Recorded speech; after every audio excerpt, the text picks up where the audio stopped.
नमस्कार दोस्तों, आज की इस वीडियो में एसएससी जीडी एग्जाम 12 जनवरी यानी कि कल सभी शिफ्टों में जो जीके के प्रश्न पूछे गए हैं उन सभी प्रश्नों को एक्स्ट्रा फैक्ट के साथ बताने वाला हूं।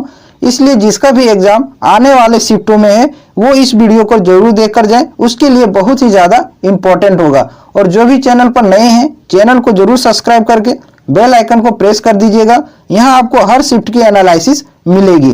तो आइए देखते हैं प्रश्न जो पूछे गए हैं। सत्रिय नृत्य किस राज्य से संबंधित है? तो सत्रिय नृत्य असम राज्य से संबंधित है। अब आइए इसके बारे में जान लेते हैं। भारत के संगीत नाटक अकादमी के अनुसार भारत में कुल शास्त्रीय नृत्य 8 हैं। याद रखिएगा, भारत में कुल शास्त्रीय नृत्य 8 हैं, जिनमें से भारतनाट्यम सबसे पुरानी है और ये तमिलनाडु की है। कुचिपुड़ी आंध्र प्रदेश से संबंधित है और कथक शास्त्रीय नृत्य उत्तर भारत से संबंधित है। कथकली, मोहिनीअट्टम ये दोनों केरल से संबंधित है। उड़ीसी जैसा कि नाम से ही स्पष्ट है, उड़ीसा का ये शास्त्रीय नृत्य है। मणिपुरी मणिपुर का शास्त्रीय नृत्य है। सत्रिय असम का शास्त्रीय नृत्य है। तो इन सभी पॉइंट को अच्छे से याद रखना है। आइए अगले सवाल को देख लेते हैं। इस प्रश्न को देखिए, पूछा गया है 2011 की जनगणना के अनुसार सबसे कम साक्षरता दर कितना है? प्रतिशत पूछा था। तो 2011 की जनगणना के अनुसार सबसे कम साक्षरता दर 63.82% है और ये बिहार का है। याद रखिएगा, आने वाले शिफ्टों में पूछा जा सकता है। और इससे संबंधित जान लेते हैं, शीर्ष जो शिक्षित राज्य है सबसे ज्यादा साक्षरता दर केरल में है, 94% है। और दूसरे स्थान पर लक्षद्वीप है, 91.85% साक्षरता दर है। और यूनियन टेरिटरी में लक्षद्वीप पहले स्थान पर है। सबसे ज्यादा लिंगानुपात वाला राज्य केरल है, 1084 है। प्रति 1000 पुरुष पर 1084 महिलाएं हैं। और दूसरे स्थान पर आपका पुदुचेरी है, 1037 प्रति 1000 व्यक्ति पर महिलाएं हैं। 2011 की जनगणना 15वीं जनगणना थी। याद रखिएगा, पूछा जाता है एग्जाम में। और 2011 की जनगणना आयुक्त जो थे वो सी चंद्रमौली थे। इसके मार्गदर्शन पर 2011 की जनगणना की गई थी। ये थे कुछ महत्वपूर्ण फैक्ट। अब आइए दूसरे सवाल को देख लेते हैं। और जो प्रश्न पूछे गए हैं इसको देखिए, कौन सा खिलाड़ी क्रिकेटर नहीं है? ये आपसे पूछा गया था। ऑप्शन में एक था सानिया मिर्जा। तो सानिया मिर्जा क्रिकेटर खिलाड़ी नहीं है, ये भारतीय टेनिस प्लेयर है। अगला क्वेश्चन देखिए, स्टार्टअप इंडिया किस मंत्रालय की पहल है? स्टार्टअप इंडिया किस मंत्रालय की पहल है? तो ये वाणिज्य एवं उद्योग मंत्रालय की पहल है। कॉमर्स एंड इंडस्ट्री मिनिस्ट्री की ये स्टार्टअप इंडिया पहल है। अब आइए इसके बारे में जान लेते हैं। इसकी घोषणा कब हुई थी? तो प्रधानमंत्री नरेंद्र मोदी द्वारा 15 अगस्त 2015 को लाल किले नई दिल्ली से स्टार्टअप इंडिया की घोषणा की थी। और 16 जनवरी 2016 को बैंक वित्त प्रदान करके भारत में स्टार्टअप को बढ़ावा देने और समर्थन करने के उद्देश्य से शुरू किया गया था। आइए अगले सवाल को देख लेते हैं। नेक्स्ट प्रश्न, इसको देखिए, अगस्त 2022 में वैज्ञानिक व औद्योगिक अनुसंधान परिषद CSIR की प्रथम महिला महानिदेशक कौन बनी है? तो इसकी पहली महिला महानिदेशक नल्ला थम्बी क्लाइसेल्वी बनी है। करंट अफेयर के क्लास में मैंने इसको बताया था। अब आइए CSIR के बारे में जान लेते हैं। इसका पूरा नाम council of scientific and industrial research है। CSIR की स्थापना 1942 में हुई थी और इसके अध्यक्ष जो होते हैं वो भारत के प्रधानमंत्री होते हैं और इसके वर्तमान में अध्यक्ष श्री नरेंद्र मोदी हैं। अगले सवाल पर आते हैं, नेक्स्ट क्वेश्चन पर। इसको देखिए, यह प्रश्न पूछा गया था 2022 में शिवसेना से राज्यसभा सदस्य महाराष्ट्र का कौन बना था? ये सवाल पूछा गया था। संजय राउत जो है वो 2022 में शिवसेना से राज्यसभा सदस्य महाराष्ट्र से बने थे। अगला प्रश्न पूछा गया था, वयस्क में कितने पोषक तत्व जरूरी है? एडल्ट में कितने पोषक तत्व जरूरी हैं? तो इसका सही आंसर हो जाएगा 6 जरूरी हैं। वो कौन कौन से हैं? विटामिन है, खनिज है, प्रोटीन, वसा, पानी और कार्बोहाइड्रेट। ये 6 पोषक तत्व जरूरी हैं एक वयस्क के पोषण के लिए। अब आते हैं अगले सवाल पर। नेक्स्ट क्वेश्चन देखते हैं जो पूछा गया है। इसको देखिए, सागा दावा उत्सव किस राज्य से संबंधित है? सागा दावा एक फेस्टिवल का नाम है। किस राज्य से संबंधित है? तो सिक्किम से संबंधित है सागा दावा उत्सव। अब आइए जान लेते हैं सिक्किम के कुछ महत्वपूर्ण उत्सव जो एग्जाम में पूछे जा सकते हैं। लोसर ये सिक्किम का उत्सव है सागा दावा। पांग लहबसोल अंतर्राष्ट्रीय फूल महोत्सव, लोसांग या सोनम लोसर, ये सभी सिक्किम में मनाए जाने वाले प्रमुख त्योहार के नाम हैं। इसमें सबसे ज्यादा इंपॉर्टेंट आपका लोसर है, याद रखिएगा। सागा दावा पूछ लिया गया है। अंतर्राष्ट्रीय फूल महोत्सव ये ज्यादा इंपॉर्टेंट है, इसको भी याद रखिएगा। अगले सवाल पर आते हैं। नेक्स्ट क्वेश्चन देखिए, एक ये सवाल पूछा गया था, प्राथमिक क्षेत्रक में आने वाले विषय कौन से हैं। तो सबसे पहले जान लेते हैं कि प्राथमिक क्षेत्रक में कौन कौन से विषय आते हैं। कच्चा माल हो गया, जैसे रॉ मटेरियल, ये आपका प्राथमिक क्षेत्रक में आता है, प्राइमरी सेक्टर में आता है। और कृषि हो गया, वानिकी, पशुपालन, मत्स्य पालन, मुर्गी पालन, खनन और उत्खनन, ये सभी प्राथमिक क्षेत्र में शामिल है। तो इन्हीं में से किसी एक ऑप्शन में आपका आंसर होगा। और इसके बारे में जान लेते हैं। प्राथमिक क्षेत्रक हो गया। द्वितीय क्षेत्रक के बारे में जान लेते हैं। द्वितीय क्षेत्रक में आपके विनिर्माण, उद्योग धंधे आते हैं, इंफ्रास्ट्रक्चर, उद्योग, ये सभी द्वितीय क्षेत्र में, सेकेंडरी सेक्टर में आते हैं। अब देख लेते हैं तृतीय क्षेत्रक, जिसको टर्शियरी सेक्टर भी कहते हैं और सेवा क्षेत्रक भी कहते हैं। सेवा क्षेत्रक भारत की जीडीपी में सबसे बड़ा योगदान इसी का रहता है।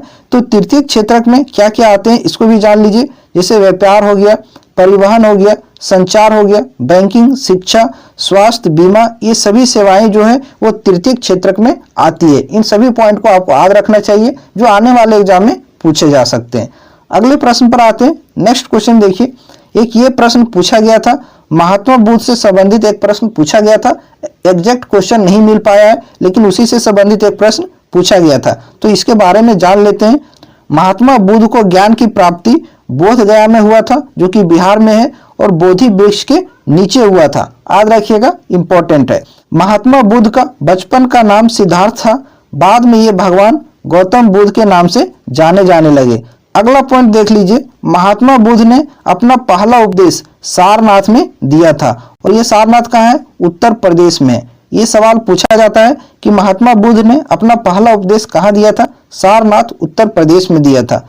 गौतम बुद्ध का जन्म कहाँ हुआ था, नेपाल, लुम्बिनी में हुआ था, और ये 563 ईसा पूर्व में इसका जन्म हुआ था। निधन कब हुआ था, इसका निधन 483 ईसा पूर्व कुशीनगर, उत्तर प्रदेश में हुआ था, और इसकी मृत्यु को महापरिनिर्वाण कहा जाता है। इसके पिता का नाम सुदोधन और माता का नाम माया देवी था। इन सभी पॉइंट को आप अच्छे से याद रखिएगा। अगले प्रश्न पर आते हैं। नेक्स्ट क्वेश्चन देखिए, प्रश्न पूछा गया था, विदेशी वस्तुओं का मूल्य बढ़ाने वाला एक कारक क्या है। तो ऑप्शन में था आपका कस्टम ड्यूटी। कस्टम ड्यूटी किस पर लगता है, जो हम किसी वस्तु को विदेशों में भेजते हैं या फिर मंगवाते हैं, उस पर जो टैक्स चार्ज किया जाता है उसको बोलते हैं कस्टम ड्यूटी, जिससे वस्तु का मूल्य बढ़ जाता है। तो इसका सही आंसर हो जाएगा कस्टम ड्यूटी। अगला प्रश्न पूछा था, सबसे बड़ा लिखित संविधान किस देश का है। तो अपना भारत का सबसे बड़ा लिखित संविधान है, और ये संविधान जो है 1,17,369 वर्ड में इंग्लिश में लिखा गया है। अगले प्रश्न पर आते हैं। नेक्स्ट क्वेश्चन देख लेते हैं क्या पूछा गया है। इसको देखिए, रस्सी बनाने में किसका प्रयोग किया जाता है, ये आपसे पूछा गया था। तो रेशेदार फसलें हैं, जैसे कि जूट हो गया, पटसन हो गया, कपास हो गया, इन सभी का प्रयोग करके रस्सी बनाया जाता है। अगला प्रश्न पूछा गया था, स्वदेशी आंदोलन से स्वदेशी आंदोलन का सबसे ज्यादा प्रभाव किस राज्य पर पड़ा, ये आपसे पूछा गया था। तो बंगाल पर सबसे ज्यादा स्वदेशी आंदोलन का प्रभाव पड़ा था। इसके बारे में थोड़ा जान लेते हैं। स्वदेशी आंदोलन 1905 में भारत के वायसराय लॉर्ड कर्जन द्वारा बंगाल विभाजन के साथ शुरू हुआ था। स्वदेशी आंदोलन 1905 में शुरू हुआ था, बंगाल विभाजन के साथ शुरू हुआ था। उस समय बंगाल के वायसराय लॉर्ड कर्जन थे। अगले सवाल पर आते हैं। नेक्स्ट क्वेश्चन देखिए, पूछा गया था, नृत्य से संबंधित शोभना नारायण किससे संबंधित है। शोभना नारायण कथक नर्तक से संबंधित है, कथक की नृत्यांगना है शोभना नारायण, याद रखिएगा, इंपॉर्टेंट है। और इसके गुरु का नाम था बिरजू महाराज, जो कि बहुत ही फेमस कथक के नर्तक हैं।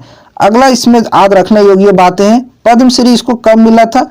शोभना नारायण को पद्मश्री 1992 में दिया गया था, इंपॉर्टेंट है। संगीत नाटक अकादमी 1999 और 2000 के बीच में दिया गया था शोभना नारायण को। अगले प्रश्न पर आते हैं।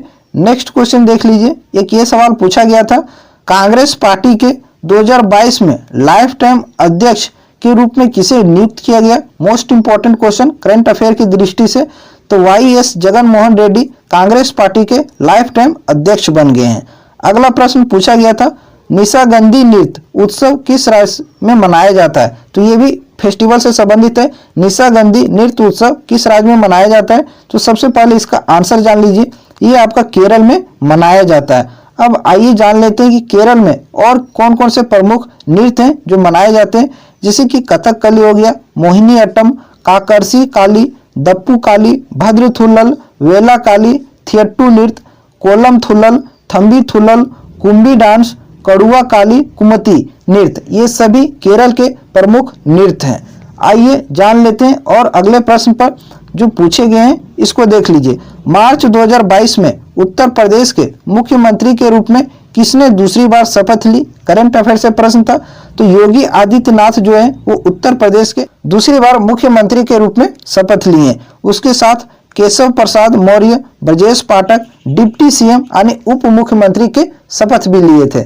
अब आते हैं अगले सवाल पर। नेक्स्ट प्रश्न देख लीजिए जो पूछा गया है, 36वें राष्ट्रीय खेल 2022 का आयोजन किस राज्य में किया गया है? तो सबसे पहले इसका आंसर जान लीजिए, 36वें राष्ट्रीय खेल का आयोजन गुजरात में हुआ है। अगले शिफ्टों में पूछा जा सकता है कि कितने शहरों में हुआ है? तो गुजरात के 6 शहरों में हुआ है। इन सभी के नाम जान लीजिए, अहमदाबाद, गांधीनगर, सूरत, बड़ोदरा, राजकोट और भावनगर। ये गुजरात के 6 शहरों में 36वें राष्ट्रीय खेल का आयोजन हुआ था।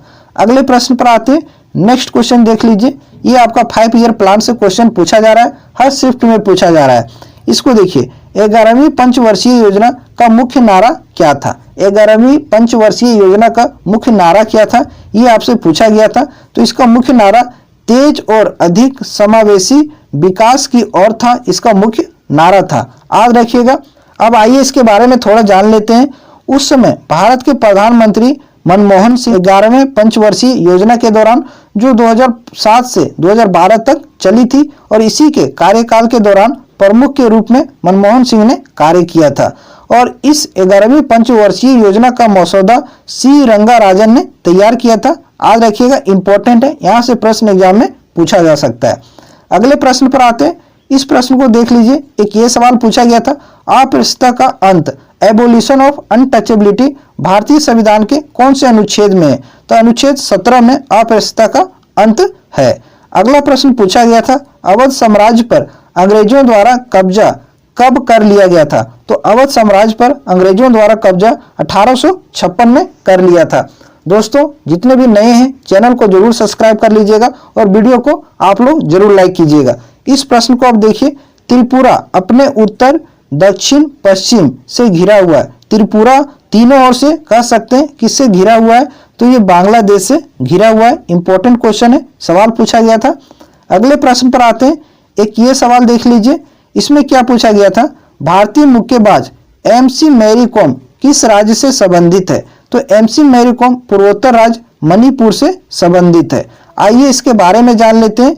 2018 में राष्ट्रमंडल खेलों में स्वर्ण पदक जीतने वाली पहली भारतीय मुक्केबाज हैं मैरी कॉम। इंपॉर्टेंट है, याद रखिएगा। मैरी कॉम की एक आत्मकथा है, इसका नाम है अनब्रेकेबल, मोस्ट इंपॉर्टेंट है। कुछ और महत्वपूर्ण खिलाड़ियों के आत्मकथा के बारे में जान लेते हैं। भारत के पूर्व बल्लेबाज हैं संजय मांजरेकर, इसकी आत्मकथा का नाम है इम्परफेक्ट, पूछा जा सकता है, याद रखिएगा। प्लेइंग टू विन, ये साइना नेहवाल की आत्मकथा है, इंपॉर्टेंट है, इसको अच्छे से याद रखिएगा। अब आते हैं अगले सवाल पर। नेक्स्ट क्वेश्चन देख लेते हैं और क्या क्या पूछा गया है। मेघालय की कौन सी पहाड़ी पर सबसे ज्यादा वर्षा होती है, ये पूछा गया था। तो मासिन राम की खासी पहाड़ी पर सबसे ज्यादा मेघालय में वर्षा होती है। अगला प्रश्न पूछा गया था, किस त्योहार को त्योहारों का त्योहार के रूप में जाना जाता है? तो हॉर्नबिल फेस्टिवल को त्योहारों का त्योहार के रूप में जाना जाता है। और ये आपका हॉर्नबिल फेस्टिवल जो है ये नागालैंड में मनाए जाने वाला फेस्टिवल है। और हॉर्नबिल फेस्टिवल 10 दिनों तक मनाया जाता है, 1 दिसंबर से 10 दिसंबर तक के बीच में मनाया जाता है। अगले प्रश्न पर आते हैं। नेक्स्ट क्वेश्चन देख लीजिए, साथ में वीडियो को लाइक कीजिएगा और जो भी चैनल पर नए हैं चैनल को जरूर सब्सक्राइब कीजिएगा, यहाँ आपको हर शिफ्ट की एनालिसिस मिलेगी। अब इस प्रश्न को देखिए, अल्लाह मेरलवल्ली भारत के किस शास्त्रीय नृत्य से संबंधित है? तो ये शास्त्रीय नृत्य से संबंधित व्यक्तियों के नाम पूछे जा रहे हैं, इसलिए आप कोशिश करिएगा कि इन सभी व्यक्तियों के नाम अच्छे से याद कर लीजिएगा। अल्ला मेरल वल्ली किस शास्त्रीय नृत्य से संबंधित है? तो ये भारतनाट्यम से संबंधित है। इसको पद्मश्री कब दिया गया था? 1991 में अल्ला मेरल वल्ली को पद्मश्री दिया गया था और 2004 में पद्म भूषण दिया गया था। इंपॉर्टेंट है, याद रखिएगा। आइए कुछ प्रमुख कलाकार के बारे में जान लेते हैं जो भारतनाट्यम से संबंधित है, आपके एग्जाम में पूछे जा सकते हैं। नाम आपको अच्छे से याद रखना है। पद्म सुब्रमण्यम, आमिनी कृष्णमूर्ति, मोस्ट इंपॉर्टेंट नाम है। अरुण डेल, रुक्मणी देवी, मलाविका, S.K. सरोज, लीला जैक्सन, राम गोपाल, वैजयंती माला, ये प्रमुख कलाकार हैं जो भारतनाट्यम से संबंधित है। तो ये सभी प्रश्न हैं जो 12 जनवरी के सभी शिफ्टों में पूछे गए थे। आप सभी को चैनल को सब्सक्राइब करके बेल आइकन को प्रेस कर दीजिए। यहाँ आपको हर शिफ्ट की एनालिसिस मिलेगी। आपसे मिलते हैं फिर अगली वीडियो में। जय हिंद।